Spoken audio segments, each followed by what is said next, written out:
স্নান পূর্ণিমার প্রাক্কালে দীঘার জগন্নাথ মন্দিরে প্রাক্তন কেন্দ্রীয় মন্ত্রী তথা সাংসদ শিশির অধিকারীর ঝটিকা সফর, সন্ধ্যা আরতিতে অংশগ্রহণ।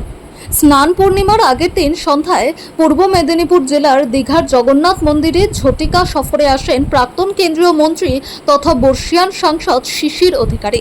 এদিন তিনি মন্দিরে অনুষ্ঠিত বিশেষ সন্ধ্যা আরতিতে ভক্তিভরে অংশগ্রহণ করেন এবং শ্রী জগন্নাথ দেবের দর্শন ও পুজো অর্চনা করেন। সাংসদের সঙ্গে উপস্থিত ছিলেন দীঘা ইস্কন মন্দিরের প্রধান পুরোহিত রাধা রমন দাস। আরতির পর ইস্কনের পক্ষ থেকে শিশির অধিকারীকে আসন্ন রথযাত্রা উৎসবে উপস্থিত থাকার জন্য আনুষ্ঠানিকভাবে আমন্ত্রণ জানানো হয়। পাশাপাশি তাকে রথের দড়ি টেনে রথযাত্রার শুভ সূচনা করার জন্যও বিশেষ অনুরোধ জানানো হয়। স্নান পূর্ণিমাকে কেন্দ্র করে দীঘার জগন্নাথ মন্দিরে ভক্তদের ভিড় লক্ষ্য করা যায়। সাংসদ শিশির অধিকারীর এই সফরকে ঘিরে উপস্থিত ভক্ত ও দর্শনার্থীদের মধ্যেও উৎসাহ ও কৌতূহলের সৃষ্টি হয়। রথযাত্রা উপলক্ষে দীঘায় ধর্মীয় আবহ আরও জোরদার হয়েছে বলে মনে করছেন স্থানীয়রা। বাবুর আশীর্বাদ, ওই আদেশ, ওনার যা আদেশ তাই আদেশ আছে ও পালন করতে হবে।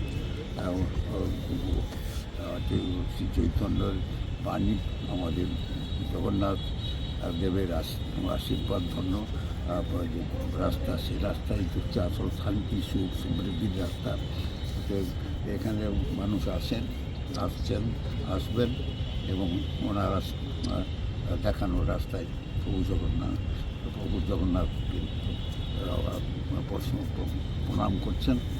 আজকে যেখানে দেখা গেল সনাতনীদের কথা, সেই জায়গায় দাঁড়িয়ে নিজে হরে কৃষ্ণ নাম নাচকে আপনার দেখা গেল, আর নিজে প্রণাম করলেন, নাচলেন তাদের সঙ্গে। ওটা তো আমাদের পারিবারিক মানে স্টাইল যা আছে, সেই স্টাইলেই আমাদের এটা রাধা কৃষ্ণ ঠাকুর আমাদের দেবতা থাকতে হয়।